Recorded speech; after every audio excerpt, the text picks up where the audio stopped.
ખુશી ફેશન ગુજરાતી ચેનલને સબસ્ક્રાઇબ કરો અને સાથે બેલ આઇકન પણ દબાવો અમારા લેટેસ્ટ વિડીયોની જાણકારી માટે। હેલો ફ્રેન્ડ્સ, નમસ્કાર। ખુશી ફેશન ગુજરાતી ચેનલમાં તમારું સ્વાગત છે। આજના વિડીયોમાં આપણે શીખવાના છે ફ્રોક સ્ટાઇલ કુર્તીનું સ્ટિચિંગ। તો આનું કટિંગ અને સ્ટેન્ડ પટ્ટીનું કટિંગ અને સ્ટિચિંગ આપણે શીખી ચૂક્યા છે। તો ચાલો શરૂઆત કરીએ।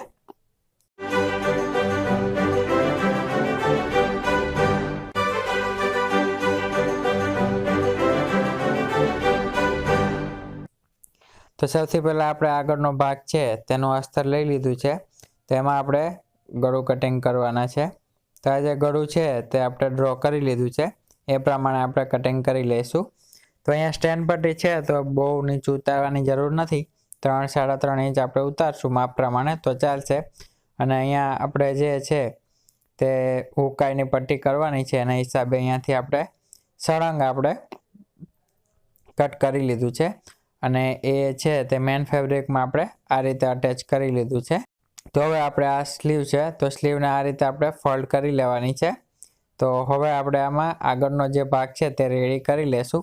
તો આગળમાં આપણે જે રીતે બ્લાઉઝમાં હૂક અને આઈની પટ્ટી કરીએ એવી રીતે હૂક અને આઈની પટ્ટી કરવાની છે।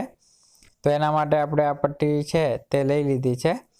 તો એક પટ્ટી છે તે આવી રીતે આપણે સાદી લીધી છે અને બીજી જે પટ્ટી આપણે બનાવવાના છે તે આપણે આઈ માટે બનાવવાના છે। તો એ જે પટ્ટી છે તે આ પ્રમાણે આપણે થોડીક પોળી રાખશું અને એમાં જે મેન ફેબ્રિક છે એ અને અસ્તર બંને આપણે અટેચ કરીશું। તો આ પ્રમાણે આપણે અટેચ કરી લીધી છે। હવે આપણે જેટલી પોળી જોતી હોય એ પ્રમાણે અહીંયાથી આપણે કટ કરી લેવાની।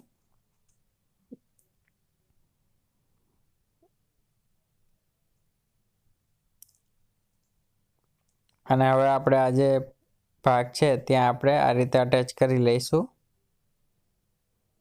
તો આ પ્રમાણે એટલી જે છે તે પોળી થશે। તો અહીંયાથી આપણે મૂકી દઈશું પટ્ટી।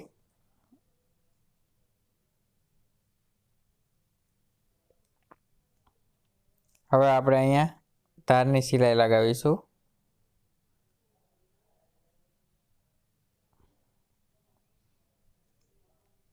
અને હવે આપણે પાકી સિલાઈ લગાવીશું।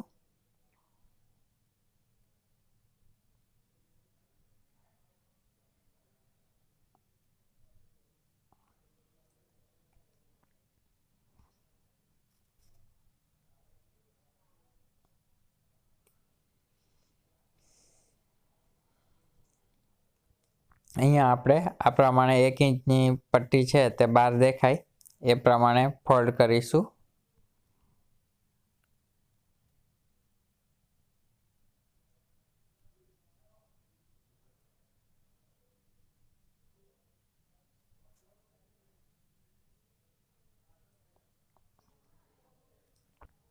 હવે એક સિલાઈ આપણે અહીંયા તારની સિલાઈ લગાવી લઈશું।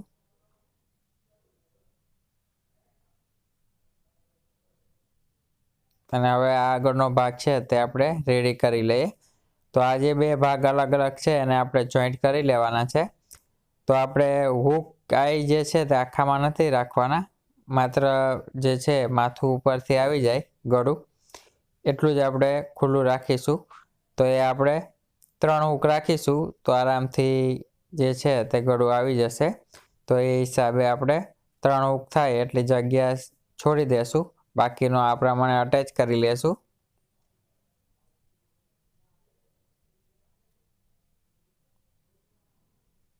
આ પ્રમાણે અહીંયા હૂક આવી જશે। તો આ પ્રમાણે આપણે અટેચ કરી લીધો છે આગળનો ભાગ। હવે આપણે આમાં શોલ્ડર જોઈન્ટ કરીશું।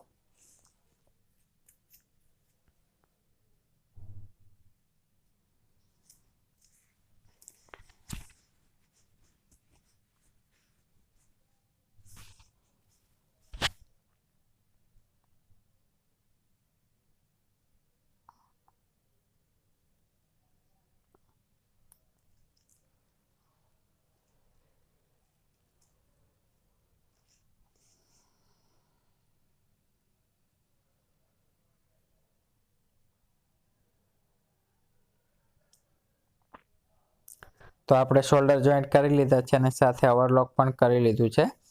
તો હવે આપણે આમાં સ્લીવ જોઈન્ટ કરીશું।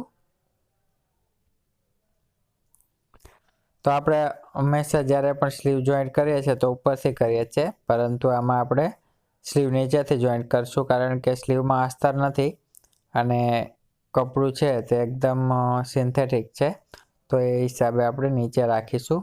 ઉપરથી જો આપણે સ્લીવ જોઈન્ટ કરશું તો સ્લીવ ખેંચાઈ જશે। અને સ્લીવ જોઈન્ટ કરવામાં ખાસ ધ્યાન રાખવાનું, આ જો સ્લીવનો આગળનો ભાગ આવ્યો તો આપણે ફ્રન્ટ સાઈડનો જે ભાગ છે તે બોડી પાર્ટમાં પણ આગળનો ભાગ જ આવવો જોઈએ। તો બંને ભાગ આગળ હોવા જોઈએ। તો આ પ્રમાણે આપણે સ્લીવ અટેચ કરી લઈએ। તો આપણે આ જે સ્લીવ છે તે એક સાઈડ અટેચ કરીને જોઈ લઈએ। તો અને બીજી બાજુ છે તે સેમ ટુ સેમ આ જ રીતે આપણે અટેચ કરવાની રહેશે।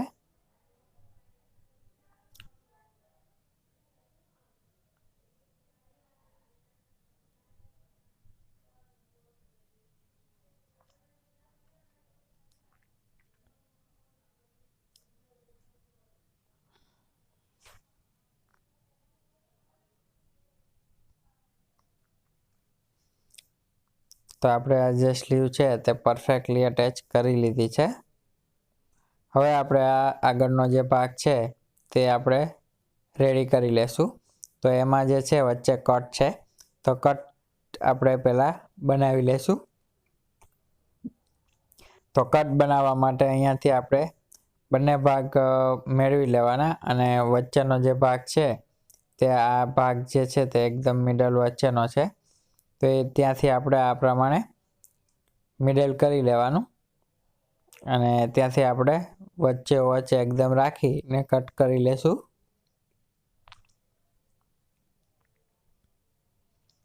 તો હવે આપણે અહીંયાથી કટ કરી લેશું।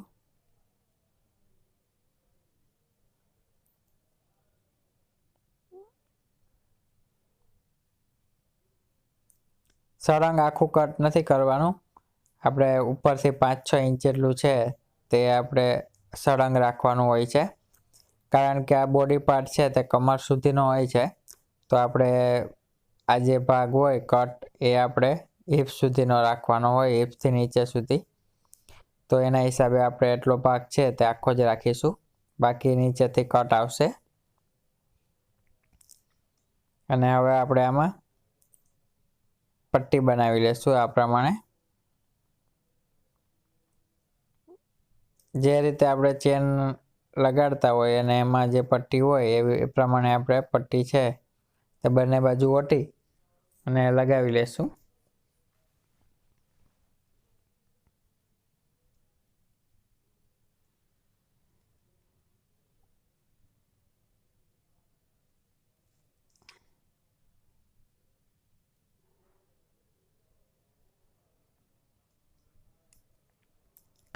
તો આપણે આ વચ્ચેથી કટ કરી લીધી છે। હવે અહીંયાથી આપણે માપી લઈએ અને અહીંયાથી જેટલો ભાગ મોટો હોય એટલો નીચેથી આપણે અલગ કરી લેવાનો અને એના પછી આ રીતે આપણે અટેચ કરી લેવાની।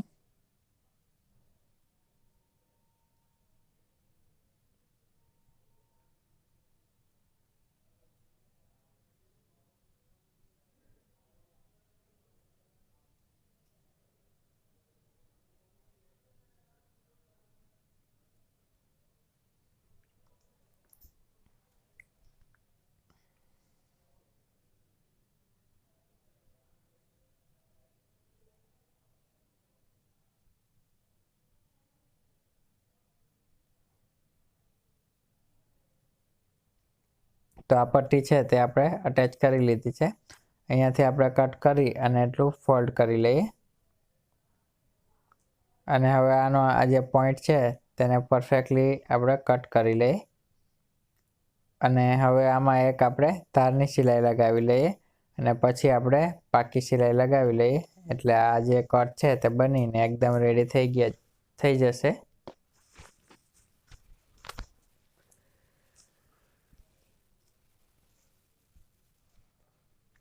હવે આપણે આ જે ભાગ છે આગળનો ત્યાં મિડલનું માર્કિંગ જે છે તે ઉકાઈની પટ્ટી હોય તે હોય જ, અને ઉપરનો ભાગ છે ત્યાં આપણે ચેકો લગાડી લીધો છે। અને હવે આપણે જે આ ભાગ છે ત્યાંથી ચપટી લગાવવાની શરૂઆત કરવાની છે। અહીંયા 2 ઇંચ જેટલું ભાગ છે તે છોડી દેવાનો, કારણ કે ત્યાં સિલાઈ આવશે અને એ માર્જિનમાં જશે। તો અહીંયાથી હવે આપણે ચપટી લગાડવાની શરૂઆત કરવાની છે।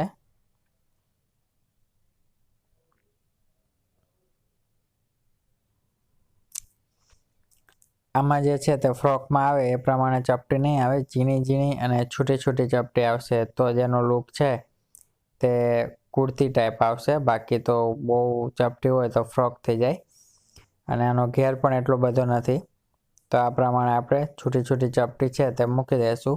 ખાલી આપણે મિડલના માર્કિંગનું ધ્યાન રાખવાનું છે। ચેકો જો મિડલના માર્કિંગ આવશે તો જ આખું છે એક સરખી ચપટી અને પરફેક્ટ બેસશે।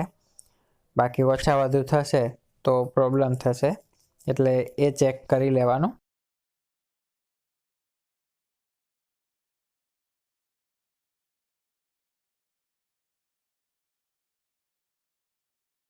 તો આ રીતે આપણે ચપટી લગાવતા જઈએ।